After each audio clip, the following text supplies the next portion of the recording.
పురాతన మానవ సంస్కృతి వాళ్ళ జీవన విధానాలు. సో సంస్కృతి అంటేనే జీవన విధానం యాక్చువల్గా. ఓకేనా?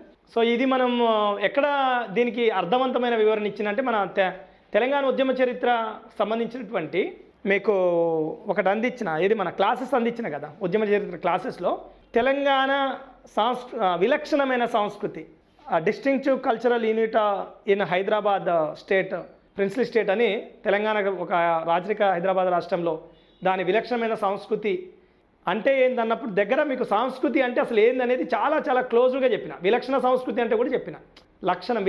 లక్షణానికి విలక్షణానికి తేడా ఏంటి, మంచిదే కానీ డిఫరెంట్గా కనిపిస్తుంది విలక్షణం. ఇప్పుడు ఫర్ సపోజ్ బతుకమ్మ పండుగ ఉందనుకోండి, చాలా విలక్షణమైన సంస్కృతి. బతుకమ్మ అనేది నీకు ఎక్కడ కనిపించదు, ఓన్లీ తెలంగాణ కనిపిస్తుంది, అప్పుడు దాని విలక్షణమైంది అనాలి. ఇప్పుడు ఎవడైనా జనరల్గా వెనకట ఏంటంటే శనిగిన బట్టలు వేసుకుంటే అరే శనిగిపోయిందిరా లాగు శనిగింది అనేది వెనకట. ఇప్పుడు ఎట్లుందంటే శనిగిన వేసుకుంటేనే వాడు ఒక విలక్షణమైన సంస్కృతి లెక్క అయిపోయింది, పాశ్చాత్య సంస్కృతి. సో అలా అన్నట్టు.